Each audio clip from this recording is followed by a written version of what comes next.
మాజీ మంత్రి పేరి నానైతే ఇంకా దులిపేశాడని చెప్పాను నారా లోకేష్ పైన. అంత సీరియస్ అయ్యారు నారా లోకేష్ మీద.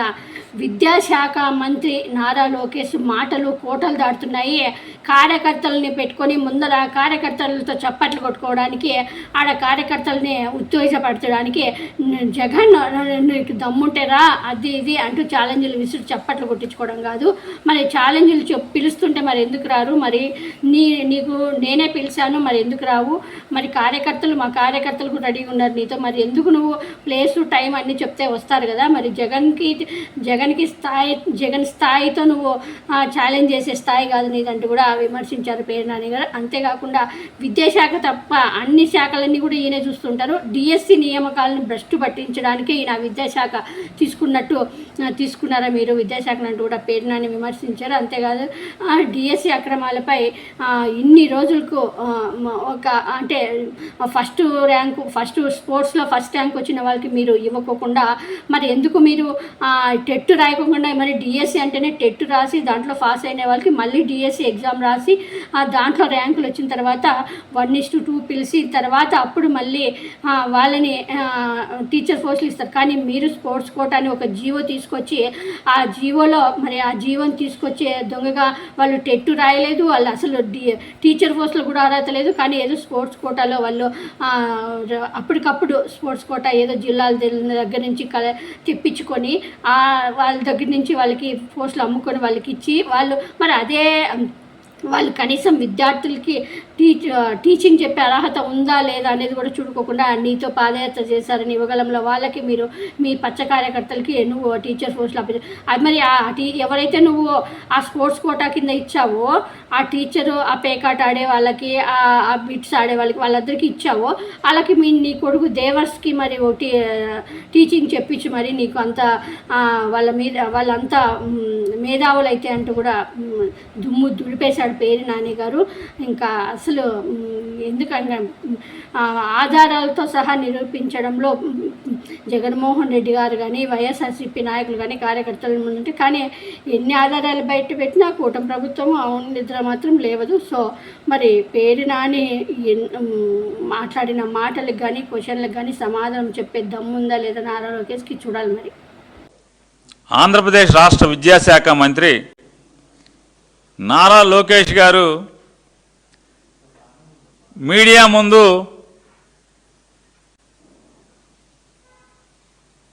పెద్ద పెద్ద మాటలు చెప్తారు, మాటలు కోటలు దాటిస్తారు, కార్యకర్తలతో చప్పట్లు కొట్టించుకుంటాకి సొల్లు కబుర్లు ఎన్నో చెప్తారు. వాస్తవానికి ఆయన విద్యాశాఖ తప్పితే అన్ని శాఖలు చూస్తారు. అన్ని శాఖలు నాయే అంటారు, అన్నిట్లో ఏలాడతారు. ఏ మంత్రిని పనిచేయనివాడు విద్యాశాఖను మాత్రం గాలికి వదిలేస్తారు. కేవలం విద్యాశాఖను ఎందుకు వాడుకున్నాడా అంటే ఆయన డిఎస్సి రిక్రూట్మెంట్ అనే దాన్ని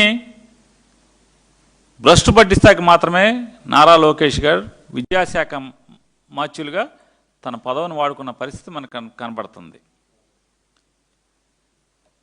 2025 డిఎస్సిలో అసలు మొదలు పెడతామే వెనకటికేదో సామెత చెప్తారు,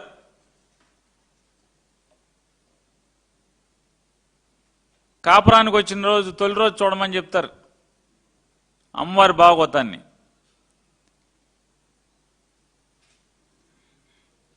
ఆయన మొదలు పెడతామే డిఎస్సి అప్పటికే జగన్మోహన్ రెడ్డి గారు ఒక డిఎస్సి కన్వీనర్ను ఉంచారు. డిఎస్సి కన్వీనర్ ఒకవేళ అతను నచ్చలేదు, లేదు అతన్ని తరిమేసి ఇంకొక డిఎస్సి కన్వీనర్ వీళ్ళు మెచ్చినా వీళ్ళకి నచ్చినా వీళ్ళు ఎంచుకున్నా ఇంకొక అధికారిని డిఎస్సి కన్వీనర్గా పెట్టుకోవచ్చు. కానీ ఇక్కడ ఏంటంటే డిఎస్సి కన్వీనర్ ఏం చేస్తారు, పరీక్షలు నిర్వహిస్తారు. రిక్రూట్మెంట్ మొత్తం కూడా ఆయన నాయకత్వంలో ఆయన యొక్క పరిశీలనలో మొత్తం జరుగుతాయి. ఈ డిఎస్సి పరీక్షకి పేపర్ ఎవరు తయారు చేస్తారంటే ఎస్సీఆర్టీ వాళ్ళు చేస్తారు.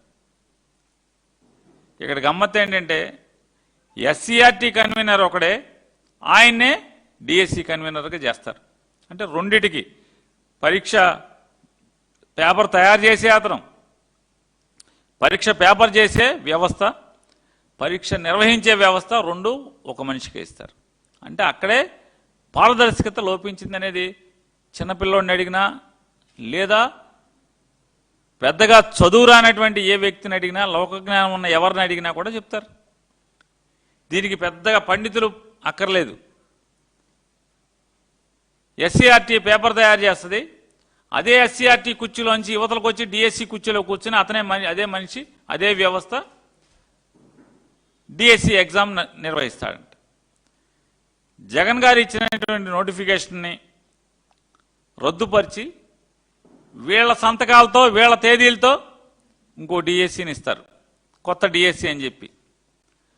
ఆ డిఎస్సి మొత్తం అంటే పారదర్శక పాత్ర వేసి అక్కడితో ఆగరు. ప్రశ్నాపత్రాల తయారీలో ప్రక్రియ మొత్తాన్ని, అది కాన్ఫిడెన్షియల్ ప్రాసెస్ని లేదా అప్లోడింగ్ని లేదా డిజిటలైజేషన్ని, వీటన్నిటిని ఎవరుంటారా అంటే ఎవడో పర్మనెంట్ ఎంప్లాయీస్ ఉండరు. మొత్తం టోటల్గా ఎస్సీఆర్టీలో అవుట్సోర్సింగ్ ఉద్యోగస్తులుగా పనిచేస్తున్నటువంటి వ్యక్తులే ఈ మొత్తం వ్యవస్థ నిర్వహణలో వాళ్ళు ఉంటారు. అంటే ప్రశ్నపత్రం తయారు చేసే సిబ్బంది అంటే అంతా అదే ఆఫీసులో జరుగుద్ది. ప్రశ్నల తయారీ మొత్తం వాళ్లే చేయటమే కాకుండా పరీక్ష పెడతాం వాళ్లే చేస్తారు, పరీక్ష దిద్దటం వాళ్లే చేస్తారు, మార్కులు అప్లోడింగ్ వీళ్ళే చేస్తారు, దాన్ని డిజిటలైజేషన్ చేసి కూడా మొత్తం ఎవరిని ఇంటర్వ్యూ పిలవాలి ఎవడు అక్కర్లేదు అనేది కూడా వీళ్ళే చేస్తారు. మొత్తం వీళ్ళే. అంటే అత్యంత గోప్యంగా జరగాల్సినటువంటి వ్యవహారాల్ని అవుట్సోర్సింగ్ ఉద్యోగస్తులతో వీళ్ళు నిర్వహణ చేయటం. ఇంకా గమ్మత్తు ఏంటంటే ఎవరైతే అవుట్సోర్సింగ్ ఉద్యోగి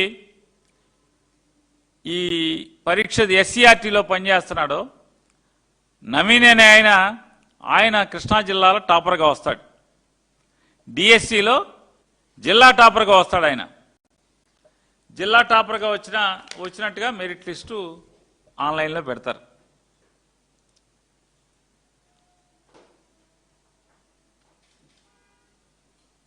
లోకేష్ గారి యొక్క పనితీరు తెలుసుకోవాల్సినటువంటి ప్రజలే కాదు తెలుగుదేశం కార్యకర్తలు కూడా ఒకసారి చూసుకోండి. ఈ టాపర్గా వచ్చినటువంటి ఎస్సీఆర్టీ అవుట్సోర్సింగ్ ఉద్యోగి నవీన్ టాపర్గా వస్తే మరి అతన్ని ఎందుకు డిక్లేర్ చేశారు, ఎందుకు మళ్ళీ దాన్ని తొలగించారు? చదవండి ఒకసారి. నవీన్ పురమా క్యాండిడేట్ ఐడి ఏదో ఉంది, క్యాండిడేట్ ఐడి నవీన్ పురమా, తండ్రి పేరు Radhakrishna, date of birth gender మేలు, ఓసీ,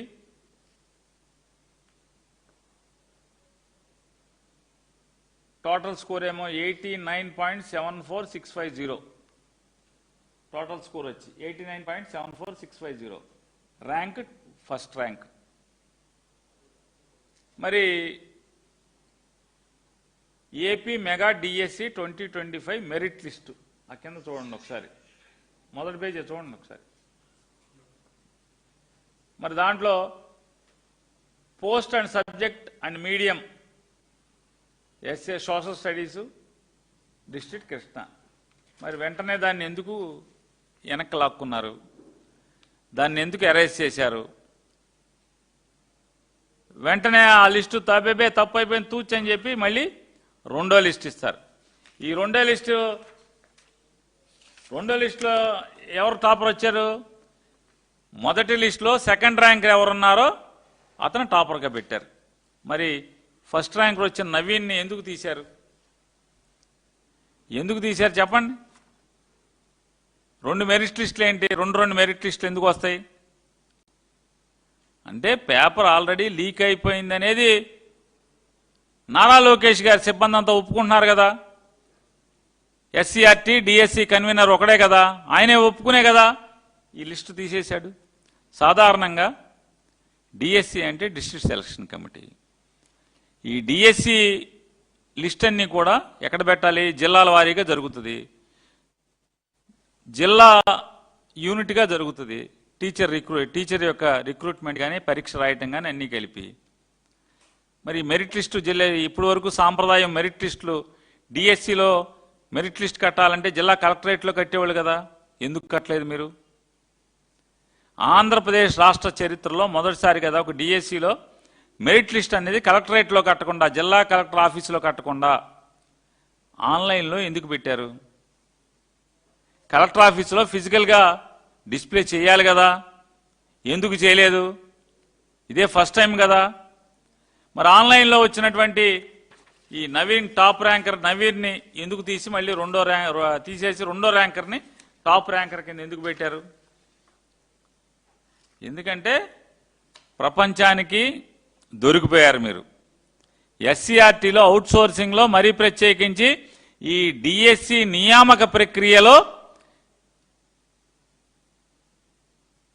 కీ రోల్ పోషించినట్టు లేదా మంచి పాత్ర పోషించినటువంటి, అంటే మార్కులు పేపర్ గురించి కానీ లేదా మార్కులు అప్లోడ్ చేయడంలో కానీ మార్కులు క్రోడీకరించడంలో కానీ అన్నిట్లో కూడా ఈ నవీన్ లాంటి పాత్రలు చాలా ఉన్నాయి కాబట్టి, అందులో నవీన్కే ఫస్ట్ ర్యాంకర్ వచ్చింది కాబట్టి మీ శీలం కాపాడుకుంటాం కోసం, అంటే ఆల్రెడీ మీ వ్యాపారం బట్టబయలైపోయింది అని చెప్పినది ఒక్కసారి ఉలిక్కిపడి ఈ లిస్టులు మార్చారు. దీనికి సమాధానం చెప్పరు ఇప్పటికీ. ఎందుకు ఆ లిస్టులోంచి తీశారో కోర్టుకు కూడా చెప్పరు కనీసం.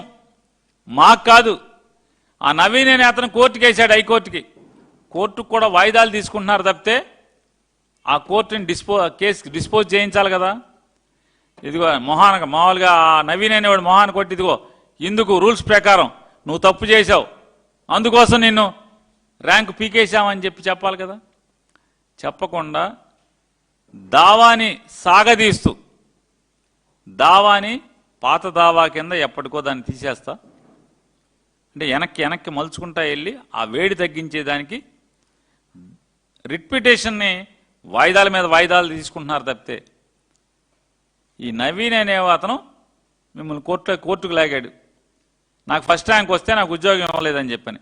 మీరెందుకు నవీన్ అనే అతన్ని ఫస్ట్ ర్యాంక్ డిక్లేర్ చేశారు ఆన్లైన్లో కృష్ణా జిల్లా లిస్టులో? ఎందుకు తీసేశారు రెండో రోజున? ప్రపంచానికి చెప్పాలి కదా. చెప్పకుండా జగన్మోహన్ రెడ్డి గారికి ఇంటికాడ గేట్ బయట నుంచున్నాను, వాళ్ళ బాత్రూమ్ దగ్గర నుంచున్నాను, వాళ్ళ ఇంటికి అవతల నుంచున్నాను, సొల్లు కబుర్లు. పిలిచాను, జగన్ రాలేదు. ఇన్నిసార్లు మాట్లాడుతుంటే సమాధానం చెప్పే మొగోడు లేడు.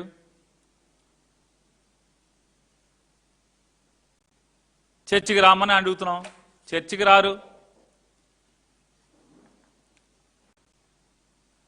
ఇది తప్ప ఒప్ప చెప్పండి. అసలు ఈ డిజిటల్ యాక్సెస్ ఎవరి చేతుల్లో ఉంది? ప్రశ్నాపత్రం ఎంతమందికి చేరింది? లీక్ అయిన పేపర్ని పట్టుకుని ఎంతమంది పరీక్ష రాశారు? ఎంత డబ్బులు చేతులు మారినాయి? ఈ సమాజానికి చెప్పాల్సిన బాధ్యత లేదా మీ ప్రభుత్వానికి అంటున్నాను. అసలు ఇంకా పచ్చి దాగా ఏంటంటే, అంటే దొంగతనాల్లో పలు రకాలు ఉంటాయి. అందరూ ఊరెళ్ళాక తాళం పగలగొట్టో ఇంట్లోకి దొంగతనం చేయటం వేరు. అసలు పగలు అందరూ ఇంట్లో ఉండంగా, అందరూ ఇంట్లో మేల్కొని ఉండంగా దొంగతనం బరి తెగించి దొంగతనం చేయటం ఏమంటారు? బరి తెగించి దొంగతనం చేయటం అంటారు. అంటే భయం కానీ, ఈ వ్యవస్థ ఏం చేస్తుందో, పోలీసు ఏం చేస్తుందో అనేటువంటి వెరుపు కానీ లేకుండా బరి తెగించి దొంగతనం చేసేవాడిని, పగలే ఇంట్లోకి వెళ్ళి మనుషుల మధ్య దొంగతనం చేసేవాడిని అంటారు, బందిపోట్లు అంటారు. బందిపోట్లు అంటారు. అలా స్పోర్ట్స్ కోటా ఒకటి తీసుకొచ్చారు. స్పోర్ట్స్ కోటాని పట్టుకున్నారు టీచర్ల వ్యవస్థలో. ఏంటంటే అప్పుడు దాకా జీవో 74 ఉండేది. జీవో 74 ప్రకారం ఏంటంటే స్పోర్ట్స్ కోటా 2%. ఆ 2% కూడా ఎట్లా? వాళ్ళు అందరితో పాటు సమాన విద్యార్హతలు ఉండాలి, ఆటల్లో ప్రావీణ్యత నైపుణ్యాలు ఉండాలి, మెడల్స్ సాధించాలి. దాంతోపాటు వారు బీఈడీ చదివి ఉండాలి లేదా టీటీసీ చదివి ఉండాలి, దాంతో పాటుగా టెట్ పాస్ అయి ఉండాలి, డిఎస్సి పాస్ అయి ఉండాలి. మరి డిఎస్సిలో క్వాలిఫై అవ్వాలి, టెట్లో క్వాలిఫై అవ్వాలి, బీఈడి ఉండాలి. ఇవన్నీ ఉంటే దానికి అదనంగా 2% స్పోర్ట్స్ కోటాలో దేశంలో లేదా ఆంధ్ర రాష్ట్రాన్ని తీసుకెళ్లి దేశంలో తలమానికంగా తెచ్చినటువంటి పథకాలు, భారతదేశాన్ని తీసుకెళ్లి ప్రపంచాల్లో ఎక్కడ తలమానికంగా తెచ్చిన పథకాలు ఉంటే ఆ పథకాలకి ఉద్యోగాలు ఇవ్వటం అనేది నారా చంద్రబాబు నాయుడు లేదా నారా లోకేష్ నాయుడు విద్యాశాఖ మంత్రి అయ్యే వరకు రూల్ ఉండేది. అది జీవో 74. నారా లోకేష్ నాయుడు కరెక్ట్గా ఈ టీచర్ల నోటిఫికేషన్ ఇచ్చే రోజే 19వ తారీఖు ఏప్రిల్ 25వ తారీఖు ఏప్రిల్ 2025 సంవత్సరం 19వ తారీఖు ఏప్రిల్ 19/4/2025న ఆ రోజే డిఎస్సి నోటిఫికేషన్ ఇస్తారు. అదే రోజు ఒక గంట ముందుగా స్పోర్ట్స్ కోటాని కొత్త జీవో ఇస్తారు. పాత జీవోని రద్దు చేసి జీవో నెంబర్ 4 స్పోర్ట్స్ డిపార్ట్మెంట్ ఇస్తుంది, జీవో నెంబర్ 47 జిఐడి ఇస్తుంది. 2 ఒకే రోజు జీవో ఇస్తారు. ఏంటయ్యా అంటే అసలు పరీక్ష అందరితో పాటు సమాన విద్యార్హతలు అక్కర్లేదు, పరీక్ష అర్హతలు అక్కర్లేదు, టెట్ అక్కర్లేదు, డిఎస్సి రాయక్కర్లేదు, పరీక్ష రాయాల్సిన పని లేదు. రాయకుండా ఏదో ఒక పిచ్చి సర్టిఫికెట్ ఉంటే చాలు. ఆ సర్టిఫికెట్లన్నీ ఏంటయ్యా అంటే రకరకాల అసోసియేషన్లు. ఈ అసోసియేషన్లు ఎవరయ్యా అంటే జీవో 4 జీవో చూసారా, ఆ పై జీవో చూడండి 19/4/2025 కరెక్ట్గా నోటిఫికేషన్ డిఎస్సి నోటిఫికేషన్ వచ్చే రోజే. కింద చూడండి జిఐడిది జీవో నెంబర్ 47. ఆ 2 జీవోలు ఏంటయ్యా అంటే ఏం అక్కర్లా, నీకు అసలు చదువు అక్కర్లా, టెట్ అక్కర్లా, ప్రవేశ పరీక్షలు అక్కర్లా, డిఎస్సి అక్కర్లా, ఏమీ లేకుండా పోనీ ఈ రిక్రూట్ చేసిన వాళ్ళు ఎవరన్నా ఓన్లీ వ్యాయామ ఉపాధ్యాయులు అనుకుంటారేమో. వ్యాయామ ఉపాధ్యాయులు కాదు వీళ్ళు. సైన్స్ చెప్తారు, ఇంగ్లీష్ చెప్తారు, లాంగ్వేజెస్ చెప్తారు, సోషల్ చెప్తారు, మ్యాథమెటిక్స్ చెప్తారు. అన్ని పరీక్షలు 8వ క్లాస్ వాడు 9వ క్లాస్ వాళ్ళకి కూడా చెప్తారు. వీళ్ళు లోకేష్ గారు నియామక పత్రాలు ఇచ్చిన వాళ్ళు స్పోర్ట్స్ కోటాలో వాళ్ళు టెట్రా ఎక్కర్లేదంట, నీట్రా టెట్ వద్దు, డిఎస్సి వద్దు, ఏమీ లేకుండా సరాసరి ఉద్యోగం ఇచ్చేస్తాయంట. ఏమవ్వాలి వీళ్ళ పిల్లలు? నారా లోకేష్ గారు కొడుకు ఈ గవర్నమెంట్ స్కూల్లో ఈ స్పోర్ట్స్ కోటాలో చేరినోడు ఎవరి దగ్గరైనా చదువు చెప్పించారా? చెప్పించున్నప్పుడు ఛాలెంజ్ చేస్తున్నా. ఈ స్పోర్ట్స్ కోటాలో ఉద్యోగాలు ఇచ్చిన స్కూల్లో లేదా అందులో వాళ్ళందరినీ పోగేసి అందులో ఇంగ్లీష్ టీచర్ని, అందులో తెలుగు టీచర్ని, అందులో సబ్జెక్టులు చెప్పే టీచర్లని అందరినీ కలిసి నారా లోకేష్ గారు అబ్బాయికి పాఠం చెప్పండి చెప్పించుకోండి. మీ పిల్లోడికి చెప్పించరు. మీ పిల్లోడు ఇంగ్లీష్ బడిలో చదువుతాడు, ఇంగ్లీష్ మీడియం. పేదవాళ్ళకి సామాన్యులకి ఇంగ్లీష్ మీడియం అక్కర్లేదు వాదిస్తారు. అక్కడితో వదలట్లే మీరు. చదువు సంధ్య లేని వాళ్ళని కూడా, అంటే టెట్ లేని వాళ్ళని, అర్హత లేని వాళ్ళని, డిఎస్సి లేని వాళ్ళని కూడా మీరు టీచర్లుగా, సబ్జెక్ట్ టీచర్లుగా, లాంగ్వేజ్ టీచర్లుగా మీరు రిక్రూట్ చేస్తారు. హై స్కూల్కి కూడా మీ పిల్లోడికి చెప్పించండి. శంషేర్గా జగన్మోహన్ రెడ్డిని ఛాలెంజ్ చేస్తున్నాయి అని సొల్లుకౌరు మీ కార్యకర్తల ముందు చెప్తున్నారు కదా. నారా దేవాంశ్ గారిని తీసుకొచ్చి ఆ అబ్బాయిని మీరు స్పోర్ట్స్ కోటాలో ఉద్యోగాలు ఇచ్చిన టీచర్ల దగ్గర స్కూల్లో చేర్పించండి, చదువు చెప్పించండి. ఛాలెంజ్ చేస్తున్నావు, నువ్వు జగన్మోహన్ రెడ్డిని ఛాలెంజ్ చేస్తున్నా, రావట్లేదు, పారిపోతున్నారని. మీరు పారిపోతున్నారు. ఇప్పటికి ఎన్నిసార్లు ఛాలెంజ్ చేశాం? సొర్లు గౌరులు చెప్పుకుంటా తిరుగుతున్నారు మీరు, గాలి తిరుగుళ్ళు. ఏం తిరుగుతున్నారు? విద్యాశాఖను ఏం పట్టించుకుంటున్నారు? పిల్లల భోజనాలు పట్టించుకుంటున్నారా? స్కూళ్ళల్లో ఎన్ని హాస్టల్స్లో ఎన్ని బాధలు పడుతున్నారు పట్టించుకుంటున్నారా? స్కూల్ బ్యాగులు ఇస్తారు, చిరిగిపోతాయి. టైంకి పుస్తకాలు రావు, టైంకి పిల్లలకి బ్యాగులు రావు, టైంకి యూనిఫామ్ రాదు. మంగళగిరిలో ఒక స్కూల్ కడితే సరిపోయిందా? పునాదిపాడులో ఎవరో డబ్బులు ఇస్తే, దాతలు మీ పార్టీకి సంబంధించిన వాళ్ళు ఎవరో డబ్బులు ఇస్తే వాళ్ళు స్కూల్ కడితే అయిపోయిందా? విద్యాశాఖను మార్చి ఇప్పించినట్ట. విద్యాశాఖని పతనం చేసి ఇక టీచర్ల వ్యవస్థను పతనం చేస్తూ ఇందులో దొంగతనం ఎంత కళ్ళ కట్టినట్టు కనపడుతుందంటే డిఎస్సి పూర్తవ్వగానే జీవో నెంబర్ 4 జీవో నెంబర్ 47 రెండు రద్దు చేసి మళ్ళీ కొత్త జీవో తీసుకొస్తారు. జీవో 56 జీవో 56 ఏనండి జీవో 56 15 మే చూడండి. ఏప్రిల్ 19వ తారీఖేమో 3%తో కాంపిటేటివ్ ఎగ్జామ్స్ అక్కర్లా, టెట్ అక్కర్లా, డిఎస్సి అక్కర్లా, ఏ పరీక్ష రాయిపోయినా పర్లేదు, సబ్జెక్ట్ టీచర్లు హై స్కూల్ టీచర్లను కూడా ఇచ్చేస్తాడు రిక్రూట్ ఉద్యోగం. వెంటనే ఏప్రిల్ 19కిను ఈ తారీఖు ఎంత, ఎన్ని రోజులు, 15వ తారీఖు, అంటే నెల రోజులు కూడా లేదు. 26 రోజులకి అంటే తలుపు తీశాడు, దొంగలు రానిచ్చాడు, లోపల తలుపు మూసాడు. దొడ్డిదారులన టీచర్ల ఉద్యోగాలు అమ్ముకుని తలుపు మూసి మళ్ళీ తాళం వేసి అయిపోయింది ఎక్కడితో అని చెప్తున్నారు. మరి మీరు తప్పు చేశారా లేదు చెప్పండి. తెలుగుదేశం కార్యకర్తలు మీరు ఆలోచించండి ఒకసారి. ప్రజలు ఎట్లాగా అర్థమైంది ప్రజలకి డిఎస్సిలో తప్పులు కాదు, అసలు ఎంత పతనం జరగాలో అంత జరిగిందనేది ఆంధ్రప్రదేశ్ రాష్ట్ర ప్రజలకి అర్థమైంది. లోకేష్ విద్యాశాఖ మంత్రిగా డిఎస్సిని ఎంత బస్టు పెట్టించాడో, ఈ టీచర్ల వ్యవస్థని, టీచర్ రిక్రూట్మెంట్ని ఎంతగా అవినీతిమయం చేశాడో అర్థమైంది. కానీ కార్యకర్తలు కూడా మీరు అర్థం చేసుకోండి ఒకసారి ఏం చేశాడు. 19వ తారీఖున ఏప్రిల్ 19, 2025 జీవో 4 జీవో 47 ఎటువంటి కాంపిటేటివ్ ఎగ్జామ్ రాయకుండానే ఏ ఉద్యోగమైనా ఇచ్చు అని చెప్పి జీవో ఇచ్చారు. స్పోర్ట్స్ డిపార్ట్మెంట్ నుంచేమో జీవో 4 అదే రోజు, జిఏడి నుంచి జనరల్ అడ్మినిస్ట్రేటివ్ డిపార్ట్మెంట్ నుంచేమో జీవో 47 ఎప్పుడు ఏప్రిల్ 19, 2025.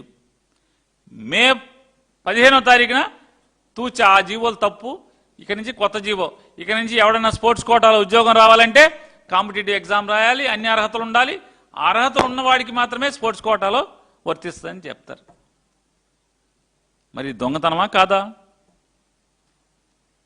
మీ తప్పుడు మార్గానికి సాక్ష్యాలా కాదా అని అడుగుతున్నా. మీ తప్పుడు పని సాక్ష్యమే కదా ఇది. ఇంకా సాక్ష్యాలు సాక్షి ఏం చూపించాలి? సాక్ష్యాలు అంటే నాకు అర్థం కాల. ఇది సాక్ష్యం కాదా అని అడుగుతున్నా. సుమారుగా 380 పోస్టులో 390 పోస్టులో మీరు స్పోర్ట్స్ కోటాలో రిక్రూట్ చేశారు. ఏం ఆటలు ఆడిందంటే అసలు నీచం ఏంటంటే, లాస్ట్ ఫోటో చేయండి. గోల్డ్ మెడల్ వచ్చిన అబ్బాయి ఉన్నాడు ఇక్కడ, జాతీయ స్థాయిలో గోల్డ్ మెడల్ వచ్చింది. అనికి దుర్గయ్య టీచర్ ఉద్యోగం లేదు. మామూలుగా రాష్ట్ర స్థాయిలో పార్టిసిపెంట్ అంటే ఆడికి ఇచ్చారు ఆ కోటాలో. ఆ కేటగిరీలో ఈ దుర్గయ్య గారికి ఇవ్వకుండా గోల్డ్ మెడల్.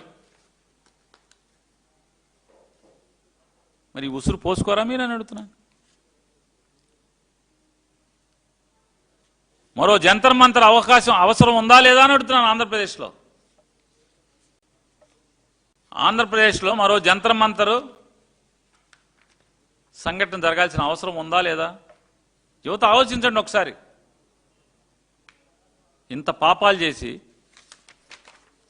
గోల్డ్ మెడల్ వచ్చినోడికి జాతీయ ఏంటి భారతదేశ స్థాయిలో గోల్డ్ మెడల్ వచ్చినోడికి లేదు. జాతీయ స్వర్ణ పథకం దుర్గయ్య గారికి ఏమో ఉద్యోగం లేదు.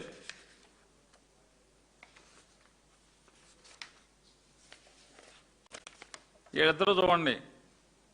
అసలు రాజకీయ నాయకులు ఎందుకు అసలు మామూలుగా క్రీడా సంస్థలు, AP soft ball association chairman Kona Ravikumar, ఆయన అధ్యక్షుడు, ఆయన ప్రెసిడెంట్.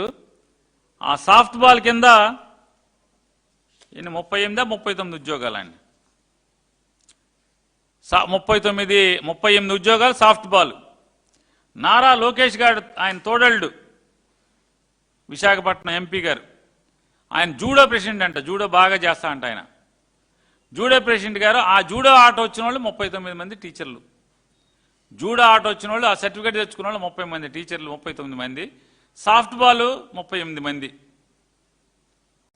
ఇట్లా రకరకాల అన్ని పార్టిసిపేషన్ సర్టిఫికేట్లే. అంటే ఆటలో దిగకుండా కూడా కోర్టు బయట కూర్చున్నోడి మంచిల గ్లాసులను ఇస్తూ ఉంటారు, మన టీవీలో చూస్తూ ఉంటాం. బయట కూర్చుని గబాబా మంచిళ్ళ బాటిల్ తీసుకెళ్ళి ఇవ్వటం, లేకపోతే ఏదైనా బ్యాటరీ ఇరిగిపోతే బ్యాటరీ తీసుకెళ్ళి ఇవ్వటం. ఎక్స్ట్రా ప్లేయర్ పార్టిసిపేషన్ కూడా ఉద్యోగాలు ఇచ్చేశారు. అన్నీ దాదాపుగా ఆల్మోస్ట్ 70-80% 80% మంది పార్టిసిపేషన్ సర్టిఫికేట్లతో ఇచ్చారు. ఎవడిచ్చాడు? అసలు నిజంగా చెప్పాలి, సరస్వతి పుత్రులు IAS ఆఫీసర్లు 2-3 బయలుదేరారు. వాళ్ళు చెప్తున్నారు, మీ దగ్గర ఆధారాలు ఉంటే ఆ సర్టిఫికేట్లు ఫేక్ అని మీరు పిటిషన్ పెట్టండి, మేము చూస్తాం, పగలదీస్తామని చెప్తున్నారు. సిగ్గు శరం లేకుండా. చదువుకున్నామే IASలు, దొంగలకు వంత పాడతాం ఏంటి అనేది ఇంత కూడా సిగ్గు లేకుండా మాట్లాడుతున్నారు. ప్రజలంట ఇది దొంగ సర్టిఫికెట్లు అని చెప్పని మీరు పేపర్కి ఇవ్వచ్చు కదా. మీరు రిక్రూట్మెంట్ చేసుకునే ముందే పేపర్ అడ్వర్టైజ్మెంట్ ఇవ్వండి, ఆన్లైన్లో సర్టిఫికెట్లు పెట్టండి, ఆన్లైన్లో సర్టిఫికెట్లు పెట్టి మీరు కాల్ఫర్ చేయండి దొంగయ్యా కరెక్టా కాదా అని. చేశారా? ఆడే సర్టిఫికెట్ తెచ్చాడో ఎవరికి తెలీదు. ఆడు గోడింబెళ తెచ్చాడా, గోళీలు తెచ్చాడా,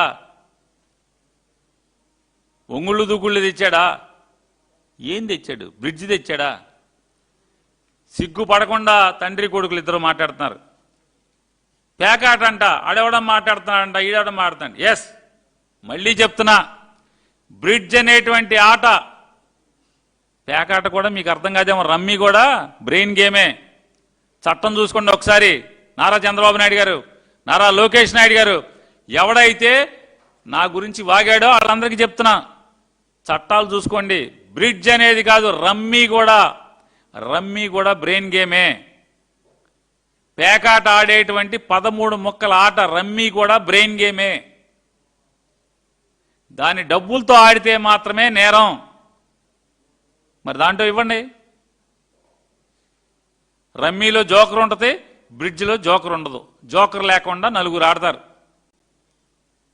4 మాత్రమే ఆడతారు బ్రిడ్జ్ అంటే. రమ్మీ అనుకోండి, 1 సెట్ అయితే 2 ఆడతారు, 4 సెట్లు అయితే ఇంకెక్కువ మంది ఆడతారు, 3 సెట్లు అయితే ఇంకెక్కువ మంది ఆడతారు. ఆటగాళ్ళని బట్టి సెట్లు పెరుగుతాయి, ప్యాక్ సెట్లు. జోకర్లు ఉంటాయి రమ్మీలో. జోకర్ లేకుండా ఆడే ఆట బ్రిడ్జ్.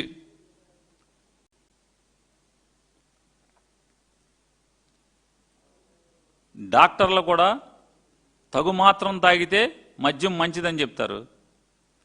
మరి అన్ని చోట్ల రేషన్ కార్డు పెట్టి సెక్రటరియట్లో అన్ని చోట్ల కూడా మీరు ఒక్కొక్క పెగ్గు పెట్టండి, తప్పే ఉంది. అంటే మీరు అంటున్నారుగా బ్రిడ్జ్ అనేది బ్రెయిన్ గేమ్ అని, డాక్టర్లే చెప్తున్నారు కదా. ఎస్, బ్రిడ్జ్ అనేది పేక మొక్కలతో, జోకర్ లేకుండా పేక మొక్కలతో ఆడే ఆట బ్రిడ్జి. బ్రిడ్జికి మీరు ఉద్యోగం ఇస్తామని మీ లిస్టులో పెట్టారా లేదా? 50 చిల్లరదో 56 ఎంత ఉందండి, ఆ లిస్ట్ తేలేదా మనం? స్పోర్ట్స్ కొత్తగా చంద్రబాబు నాయుడు వచ్చి కొన్ని కొత్త స్పోర్ట్స్ కోటా ఇచ్చారు కదా, ఏ ఆటలకు ఉద్యోగాలు ఇస్తామని. జియో నెంబర్ 4 47 ఉంటుంది చూడండి ఒకసారి, మొత్తం ఉంటే ఓపెన్ చేయండి. మొత్తం కాకుండా మొత్తం జియో ఉందా? ఇంకా ఇష్టం వచ్చినట్టు మాట్లాడటం, కేసులు కడతాం. నా మీద కూడా నన్ను 2వ ముద్దాయిగా శ్రీకాకుళం జిల్లా బోర్జ్ అనే పోలీస్ స్టేషన్లో నేను పేకాట అని తప్పుడు ప్రచారం చేశారన్న. ఎవడైతే కేసు కట్టాడో పోలీసు, రేపు నువ్వు పశ్చాత్తాపడే రోజు వస్తుంది. సబ్ ఇన్స్పెక్టర్ గారు, నువ్వు పేరు నాని మీద కేసు కట్టినందుకు పశ్చాత్తాపడే రోజు వస్తుంది. ఖచ్చితంగా వస్తుంది. ఎందుకని? నేను పేక మొక్కలతో నువ్వు టీచర్ ఉద్యోగాల నియామకానికి అది కోటాలో పెట్టారని నేను అన్నందుకు ఒక ఆడపిల్ల యూట్యూబర్ నా వీడియోని ప్రదర్శించిందంట, నేను 2వ ముద్దాయినంట. ఖచ్చితంగా అనుభవిస్తారు. మీరు చెప్పాల్సి వస్తుంది మీరు కోర్టుకి. బ్రిడ్జ్ అంటే పేకలతో ఆడతారా, పేకలతో కాకుండా ఇంక దేంతో ఆడతారా? జియో నెంబర్ 47లో 40వ ఆట బ్రిడ్జ్ అనేది. బ్రిడ్జ్ దేంతో ఆడతారు? చాట్ జీపీలో కొట్టండి, చాట్ జీపీలో కొట్టండి, గూగుల్లో కొట్టండి, ఏం వస్తుంది? యూట్యూబ్లో కొట్టండి. బ్రిడ్జ్ దేంతో ఆడతారు? మీరిచ్చినటువంటి ఆటల లిస్టులో లోకేష్ నాయుడు గారు మీరిచ్చినటువంటి ఆటల లిస్టులో బ్రిడ్జ్ అనేది ఉందా లేదా? మీ నాన్నగారు మీరు చెప్తున్నారు బ్రిడ్జ్ అంటే మేధావి గేమ్, మేధస్సు గేమ్ అని. రమ్మీ కూడా మేధస్సు గేమే. ఆఖరికి 3 ముక్కల ఆట కూడా మేధస్సు గేమే. ఏదైనా డబ్బులతో ఆడినంత వరకు చట్టాలు చెప్తున్నాయి. ప్లేయింగ్ కార్డ్స్ డబ్బులు లేకుండా అన్ని మేధస్సు గేమ్లు, బ్రెయిన్ గేమ్స్ అన్నీ కూడా డబ్బులతో ఆడితే నేరం అని చెప్పి చట్టాలే చెప్తున్నాయి. మరి అవన్నీ రెండింటికి పెడతారా? సిగ్గుపడకుండా బొకాయింపు మళ్ళీ కేసులు కడితే దడుస్తామా? ఏమంటే బూర్జీ ఎస్ఐ గారు దడుస్తామా? శ్రీకాకుళం ఎస్పీ గారు నా మీద కేసు కట్టించావు కదా, దడుస్తాం అనుకున్నావేంటి? మళ్ళీ చెప్తున్నా, బ్రిడ్జ్ అనేది 52 జోకర్ లేకుండా పేక మొక్కలతో ఆడే ఆట. 4 కలిసి ఆడతారు. ఆ జీవోలో బ్రిడ్జ్ ఎంత ఉంది? ఎనిమిది ఉందండి. ఏమండి పెద్ద చేయండి దాన్ని. 40 ఆట కేటగిరీ బి డిసిప్లిన్స్లో 40ది బ్రిడ్జి. తప్పు అన్నారుగా. ఏం తప్పు? మీ ఇష్టం వచ్చిన వాళ్ళు యూట్యూబ్లో కొట్టండి, గూగుల్లో కొట్టండి, చాట్ జీపీటీలో కొట్టండి. బ్రిడ్జు, రమ్మీ వీటిని పేక ముక్కలతో ఆడతారు. దేంతో ఆడతారు? కొత్తగా ఏమైనా కనిపెడతారండి మీరు? వీళ్ళు క్రీడా సంఘాలు ఏంటి అంటే ఈ తోతాపూరి క్రీడా సంఘాలు. ఎవడన్నా నిజంగా రీసెంట్గా ఆటల్లో ఆడి ఏదోటి సాధించినోడిని ప్రెసిడెంట్గా పెట్టుకుంటే పోన్లే నిజంగా క్రీడాకారుడు అనుకుంటారు. ఏ రోజు జూడో ఆడినోడిని, ఏ రోజు కరాటే ఆడినోడిని, ఏ రోజు క్రికెట్ ఆడినోడిని వీళ్ళందరూ కూడా ప్రెసిడెంట్గా పెట్టి వీళ్ళేమో ఆటగాళ్ళని ఉద్ధరిస్తారంట. సమాజాన్ని నమ్మంటారు వీళ్ళు. మరి జీవో 447 ఎందుకు ఇచ్చారు? ఏప్రిల్ 19వ తారీఖున ఆ 4 నంబర్ జీవో 47 నంబర్ జీవోని డిఎస్సి పూర్తవ్వంగానే, నియామకాలు పూర్తవ్వంగానే ఎందుకు రద్దు చేసి జీవో 56 ఇచ్చి తాళం వేశారు? ఈ క్రీడా సంఘాలని దొంగ సర్టిఫికేట్లు కాదని ఎవరు చెప్పాలి? ప్రభుత్వం ఏమైనా ఎంక్వైరీ చేసిందా? ఎవడన్నా ఎంక్వైరీ చేశాడా? ఎంక్వైరీ చేయాలి కదా.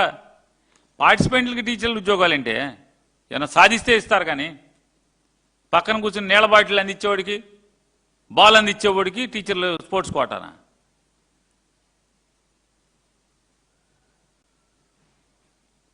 ఆర్చరీలో జాతీయ స్థాయిలో గోల్డ్ మెడలిస్టు దుర్గయ్య గారికి మీరు పిలిచి సర్టిఫికేట్లు వెరిఫికేషన్ చేశారు.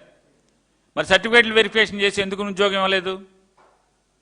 ఆఖరికి ఇంటర్ కాలేజ్ అంటే 4 కాలేజీలు కలిపి ఆట ఆడితే దాంట్లో పార్టిసిపేషన్కి ఉద్యోగం ఇచ్చారు మీరు. టీచర్ల పోస్టుకి అవినీతి అని నా మీద నిందలేస్తున్నారని చెప్తారు.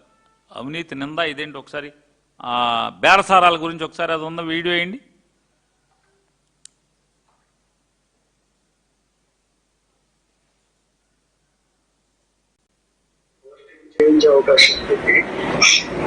సార్ అట్లా కాదు సార్. అంటే ఎంతలా అవుతుంది సార్?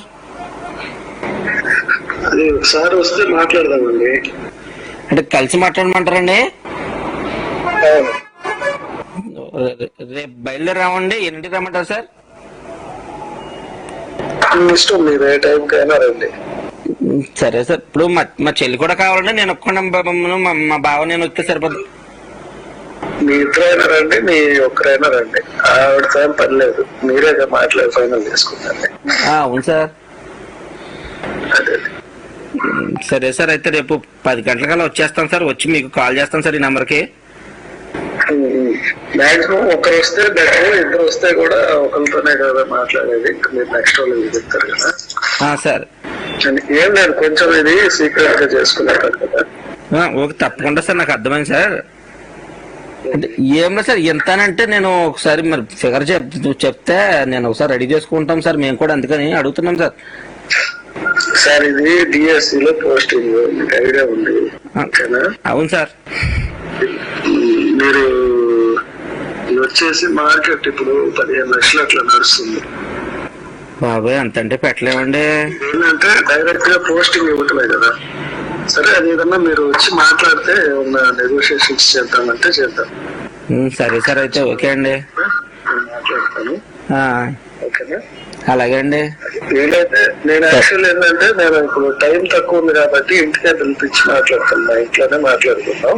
ఓకే సార్, అలాగే సార్. కొంచెం పర్సనల్ గా వస్తే మాట్లాడి చేద్దాం. తప్పకుండా సార్. ఓకే అండి, థ్యాంక్ యూ సార్. కొంచెం పర్సనల్ గా రండి, ఎవరితో ఇది డిస్కస్ చేసుకోవాలి. లేదండి, చెప్పిందండి మా చెల్లి చెప్పిందండి. పోస్ట్ ఇంపార్టెంట్ కదా సార్, మా ప్రజెంట్ వస్తామండి, చూసుకుంటాం సార్. సరే అండి. ఆ ఫోన్లో డిపి రాజముద్ర ఉంటుంది, రాష్ట్ర ప్రభుత్వ రాజముద్ర, ఫోన్ నెంబర్ కనపడుతుంది. దాన్ని బాగా అలరైతే ఎఫ్ఐఆర్ కట్టారు పోలీసులు. లోకేష్ గారు, మీ ప్రభుత్వమే, నారా చంద్రబాబు నాయుడు గారు. ఎఫ్ఐఆర్లో ఏంటి అంటే ఒక అనుమానితుడంట, అక్కడ ఫోన్ నెంబర్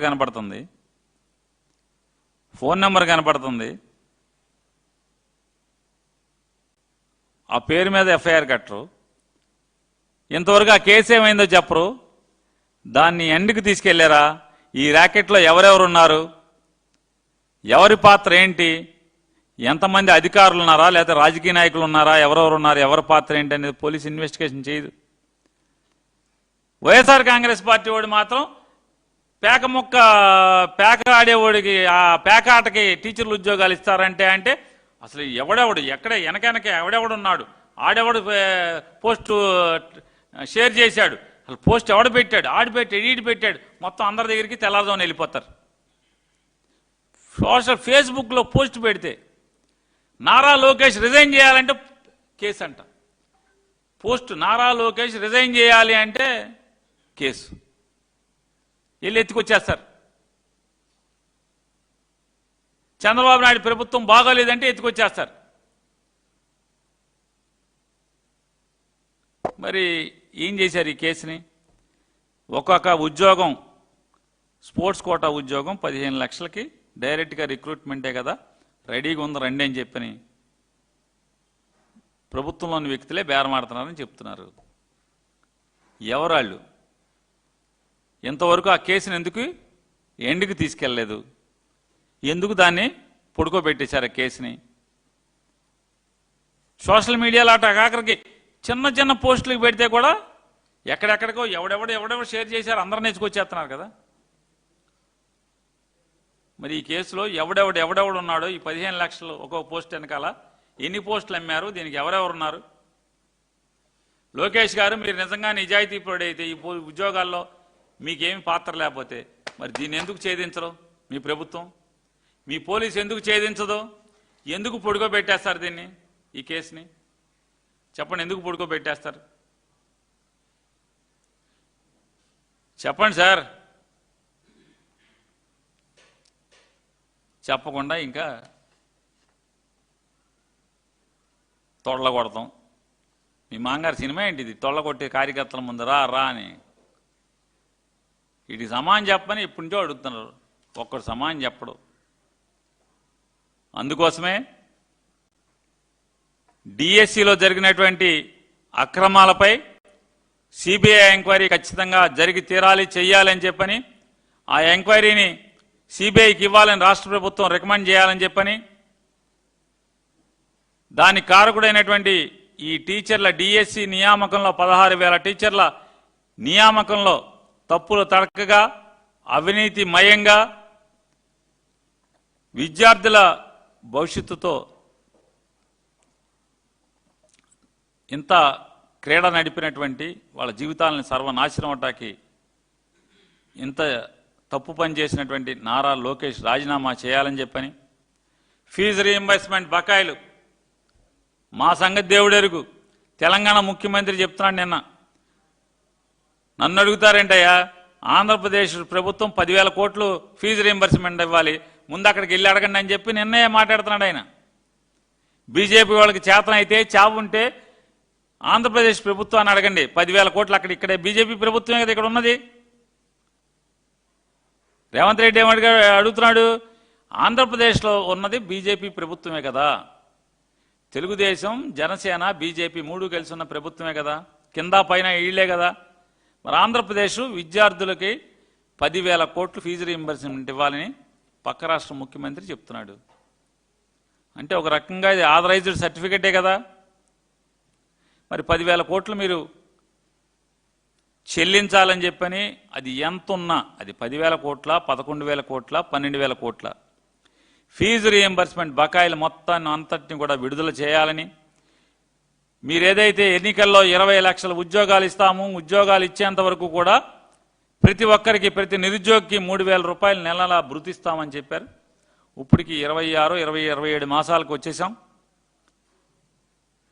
వీటన్నిటిని కూడా బకాయిలను వెంటనే చెల్లించాలని చెప్పని 31/7 ఈ నెల 31వ తారీఖున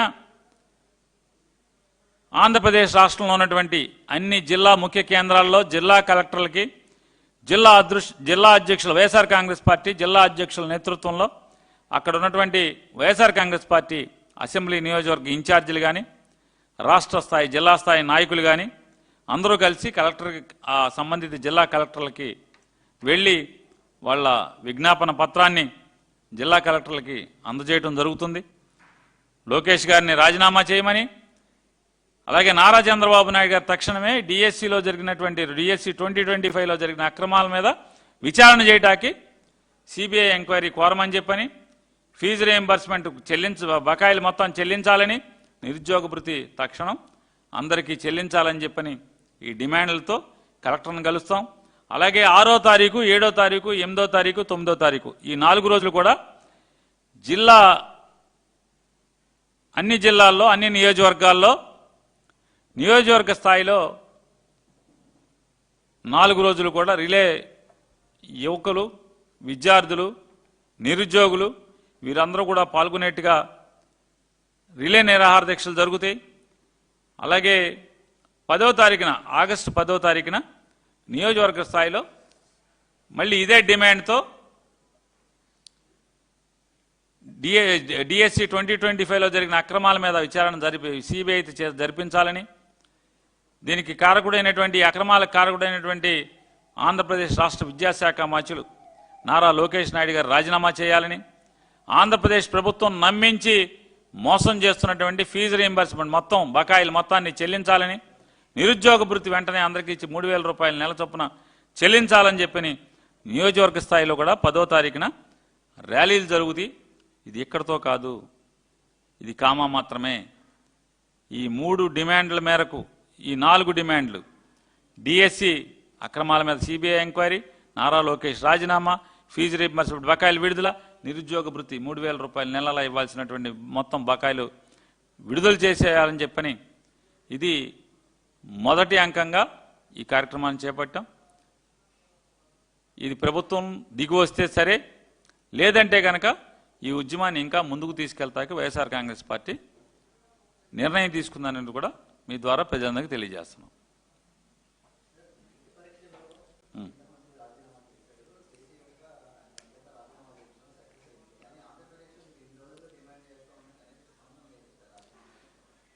ఏం మోడీ ప్రభుత్వానికి సిగ్గుండి ఉంటే వీళ్ళకి సిగ్గు లేదంతే.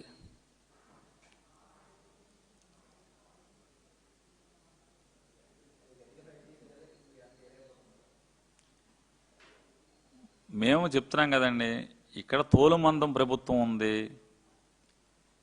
మహిషాసుడు మామూలుగా ఏంటంటే మహిషాసుడికి ఎంత తోలుమందం ఉంటుందో అంత మందం ఉంది ఇక్కడ. అందుకే మేము ఒకరోజు అరరోజు చెప్పట్లేదు. మేము ఈ ప్రయత్నం, మా యుద్ధం లేదా మా పోరాటం, మా ప్రజల్ని చైతన్యం చేసి తద్వారా ప్రభుత్వం మీద ఒత్తిడి తీసుకొచ్చేదానికి, ఈ ప్రభుత్వాన్ని నిలదీసేదానికి, ప్రభుత్వాన్ని మెడపట్టి ఈ డిమాండ్లకు ఒప్పుకునేదానికి మా పోరాటం అంచెలంచెలుగా దీన్ని స్టెప్ బై స్టెప్గా తీవ్రతరం చేసుకుంటూ వెళ్తాం.